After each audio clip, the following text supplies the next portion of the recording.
The canyon wind does not whisper secrets. It screams them, a high-pitched wail echoing through red rock and twisted juniper. But in the spring of 2015, the wind in the Grand Canyon was unnervingly silent, a stillness that swallowed sound and choked the air with a foreboding quiet. It was the kind of quiet that precedes a storm, or perhaps the kind that follows a tragedy. 10 years earlier, this same silence had fallen over the canyon floor, a vast, indifferent void that had swallowed a young couple whole. That void was a place of immeasurable beauty and breathtaking scale. But to those who were left behind, it was nothing more than a grave. They called it a disappearance, a baffling case that had stumped seasoned investigators and haunted a family for a decade. A husband, a pregnant wife, their dreams of a future scattered like dust on the canyon floor. A perfect mystery, until a rusted piece of metal, a tiny, insignificant object half buried in the sand, promised a revelation so dark it would rewrite the story of their vanishing. The sun had been a warm companion on that fateful morning in October 2005. David and Jessica Thompson, their Honda Pilot packed with camping gear and the hopeful anticipation of a weekend escape, had pulled onto the dusty track leading to the Grand Canyon South Rim. He was 26, a structural engineer with a quiet confidence and a passion for the outdoors. She was 24, an artist with a vibrant spirit and a gentle laugh that could fill a room. They were childhood sweethearts, their love story as classic and comforting as the old songs David played on the radio. They were expecting their first child, a daughter they had already named Lily. This trip was meant to be their last great adventure before the arrival of a new, more sedentary life. A final moment of peace before the joyful chaos.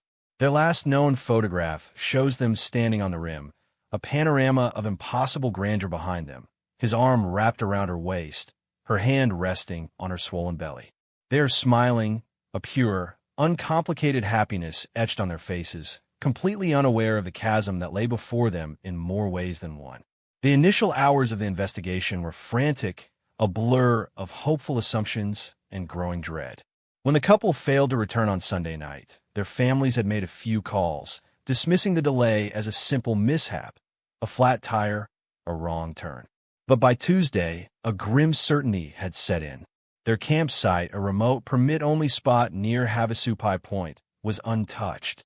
No footprints, no evidence of struggle, just an empty clearing, a ghostly testament to an arrival that never happened.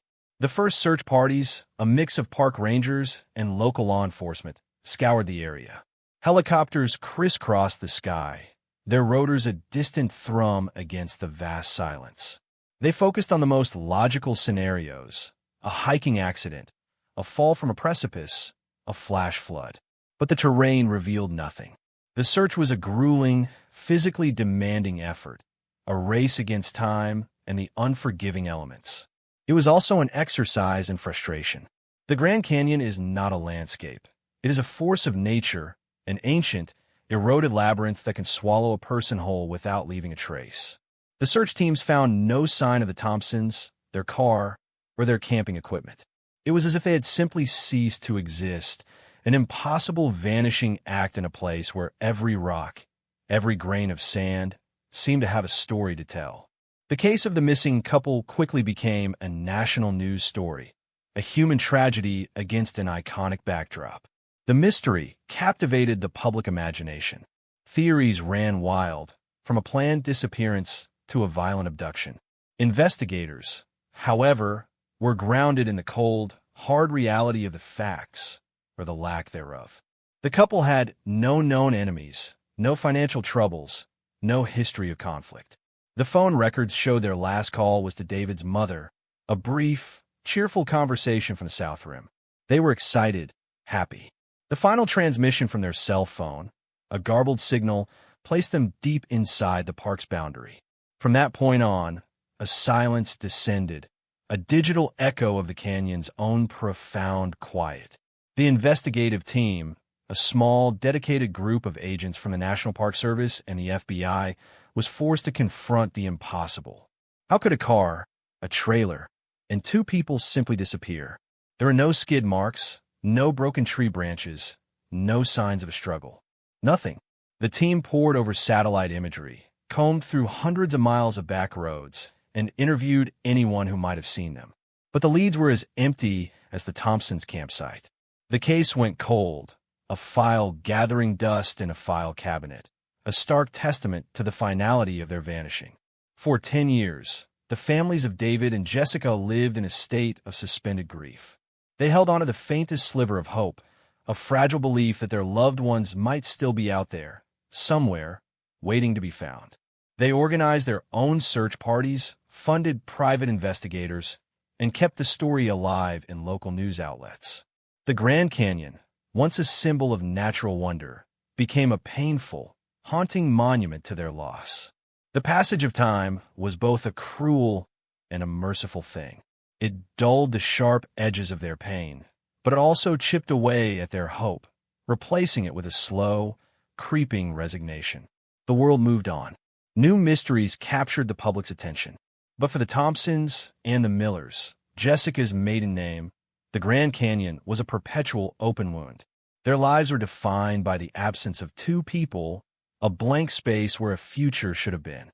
The family portrait was forever incomplete, a constant reminder of the daughter, son, and grandchild they had lost to the wilderness. They had made their peace with the idea of a hiking accident, a fall, a swift end to their suffering. It was a terrible thought, but at least it had the logic of a natural disaster. It was a comforting lie, a narrative they had constructed to make sense of the senseless. That lie, however, was about to be shattered. The revelation came not from a new search party or a tip-off, but from a chance encounter. In the late summer of 2015, a solo hiker, a man named Mark Peterson, was on a multi-day trek through a remote, seldom-traveled section of the canyon.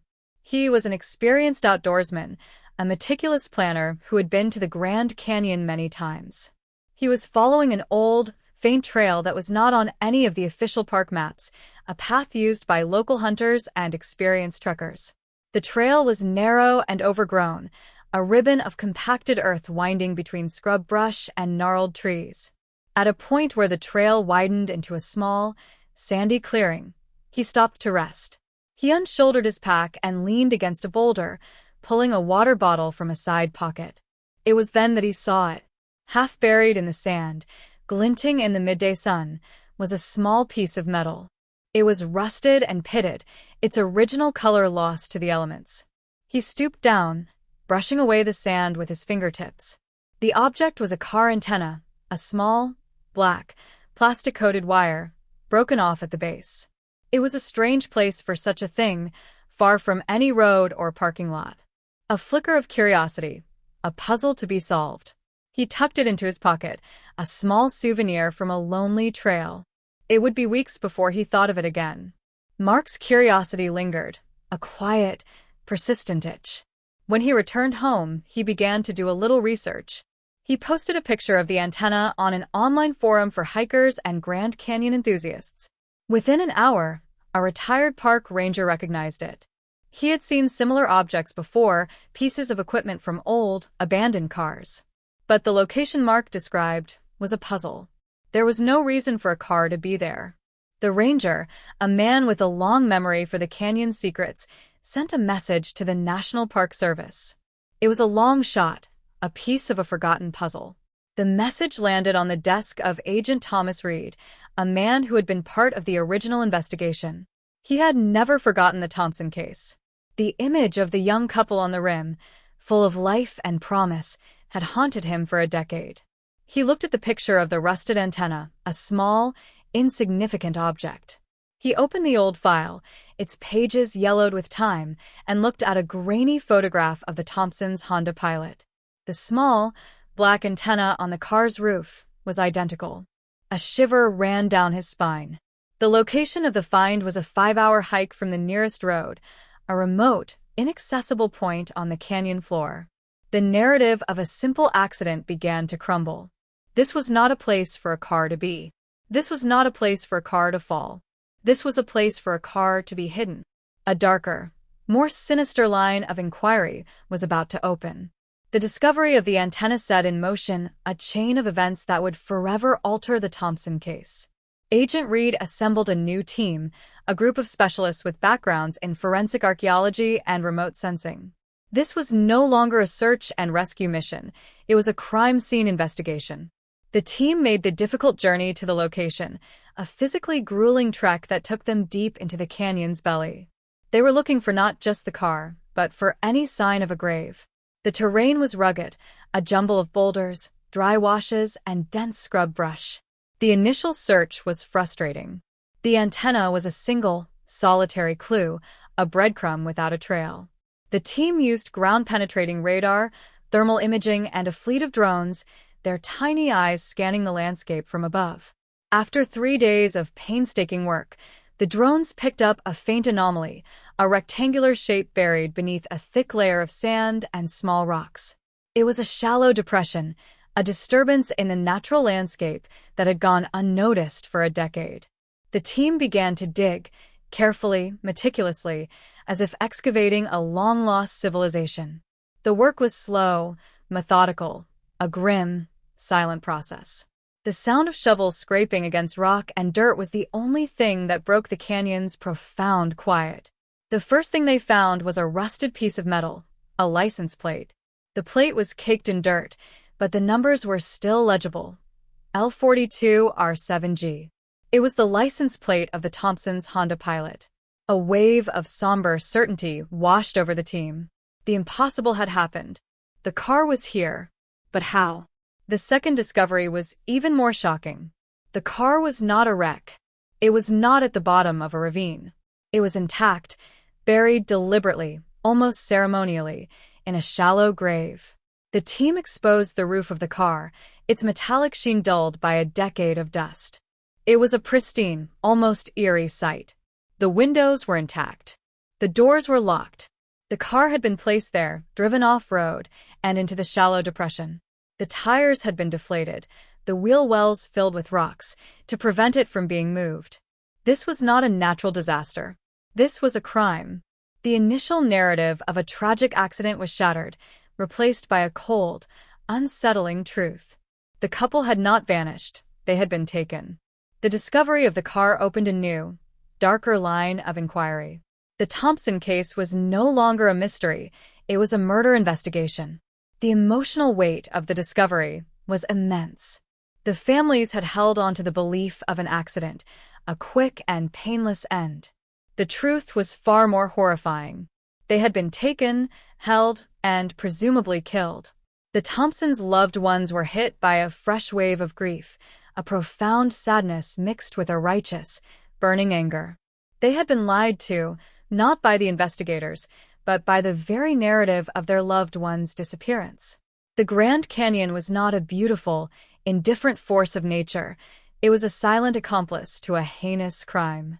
The investigation now shifted from a search for the missing to a hunt for a killer. The team had a car, a treasure trove of potential forensic evidence. They had to be careful, meticulous. The car was a time capsule, a silent witness to a decade-old crime.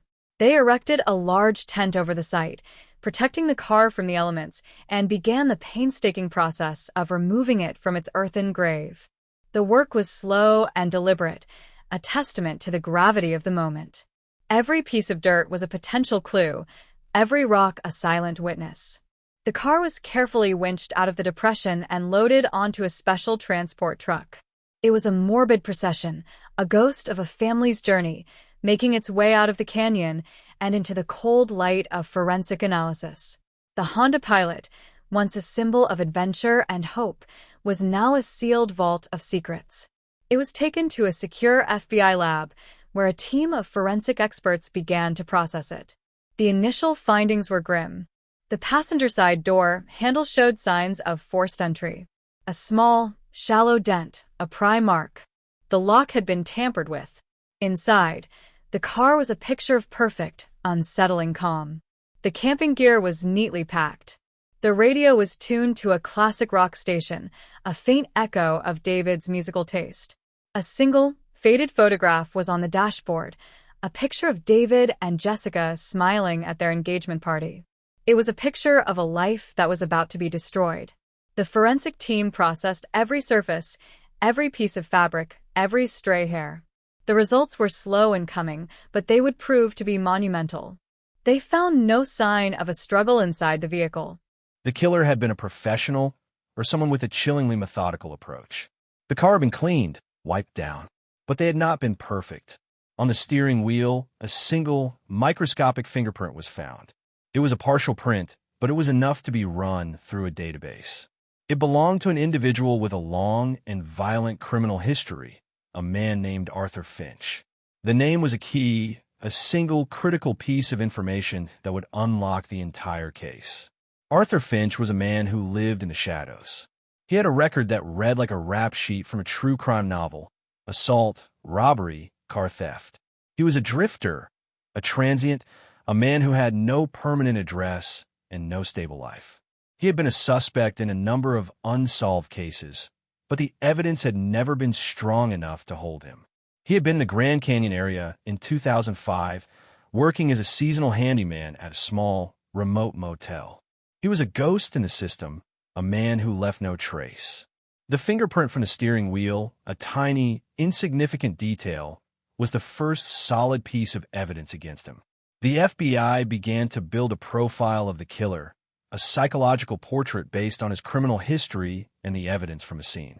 They believed he had ambushed the couple, perhaps at a secluded rest stop, and forced them into their car. He had then driven them to the remote location where the car was found. It was a chillingly deliberate act, a cold-blooded crime committed in the vast, indifferent emptiness of the canyon. The motive remained a mystery. Robbery? A thrill kill? It was impossible to know. Finch, the ghost, was now a prime suspect. The investigation shifted from a search for a ghost to a hunt for a living, breathing man. The Grand Canyon, once a place of beautiful mysteries, was now a place of terrible certainties. The hunt for Arthur Finch was a grueling, international manhunt that stretched across 3 continents. The fingerprint was a solid lead, but it was just a starting point. Finch was a master of evasion, a man who had learned to disappear. He had no social media presence, no credit cards, no digital footprint. He was a creature of the analog world, moving from one low-paying, cash-based job to another. The FBI used every resource at their disposal: satellite imagery, surveillance footage from old gas stations, and a vast network of informants. The hunt was a frustrating process, a series of dead ends and false leads. But they had one advantage: the passage of time. Finch, a decade older, had grown complacent. He had settled down in a small, remote town in the Pacific Northwest, living under an assumed name, working as a logger. The quiet life of a man who thought he had outrun his past. The break came from a routine traffic stop. Finch was pulled over for a broken taillight. The officer, a young, diligent patrolman, ran his license. The name was a fake, but the fingerprint in the system, a remnant from a previous arrest, was a match. The ghost had been found. The arrest of Arthur Finch was a moment of profound significance for the Thompson and Miller families. It was the culmination of a decade of grief, of unanswered questions, of a gnawing, persistent emptiness. The news was met with a mixture of relief and a renewed, gut-wrenching pain. The mystery had been solved, but the truth was more horrific than they had ever imagined. The Grand Canyon, the scene of their loved ones vanishing, was now a confirmed grave site. The focus of the investigation now shifted to getting Finch to talk. He was a man of few words, a hardened criminal who had seen it all. The FBI's interrogation of Finch was a masterclass in psychological warfare. They didn't try to break him down. They played on his ego. They showed him the evidence: the car, the license plate, the antenna, the fingerprint. They showed him the evidence of his own carelessness. Finch, the master of evasion, the man who had left no trace, had been undone by a single, tiny, insignificant mistake. He broke, not with a confession, but with a chilling, cold-blooded admission of what he had done. He confessed to ambushing the couple, taking their car, and driving them to the remote location. He had intended to rob them, but something had gone wrong. He refused to say what. He confessed to killing them, to burying their bodies, and to burying their car. He provided a hand-drawn map, a crude, yet chillingly accurate guide to the location of their final resting place. The second search of the Grand Canyon was a somber, emotional journey.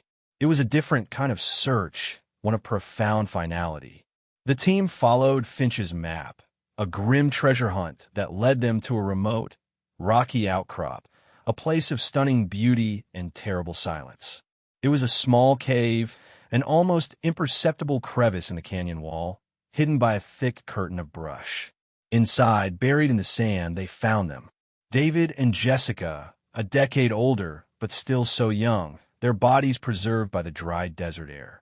They were found together, his arm around her, his hand holding a small, silver locket, a gift from Jessica. It was a testament to their love, a final act of protection in the face of unimaginable horror. The discovery of their bodies was a moment of profound, painful closure. The families had their loved ones back. They had a place to mourn. The Grand Canyon, once a place of mystery and dread, was now a place of sacred remembrance. A quiet, still place where a young couple and their unborn child could finally rest in peace. The final piece of the puzzle came from the locket. It was a tiny, delicate object, caked in dirt, but the inscription on the back was still legible. Always and forever, Jay. It was a simple message of love, a testament to a life cut tragically short. Inside, a small, faded photograph of a smiling, dark-haired girl. It was not a picture of David or Jessica. It was a picture of their daughter, Lily, the child they had never met. The picture, a small, insignificant detail, held the answer to the one question that had remained unanswered. Why? Finch, in his confession, had refused to say what had gone wrong. The locket provided the answer. He had seen the ultrasound photo in the car. He had seen the evidence of their hope, their future, and for a reason that was forever locked in his twisted mind, he had taken it from them. The Grand Canyon, a place of immeasurable beauty and breathtaking scale, had been a silent witness to a crime of unimaginable cruelty. It had held its secrets for a decade, a vast, indifferent grave. But in the end, the truth had been revealed, not by a grand gesture, but by a small piece of metal, a rusted antenna, and a locket, a final, poignant testament to a love that had defied even the silence of the canyon. The wind still wails, but now it carries a new sound, the quiet whisper of a story that has finally been told.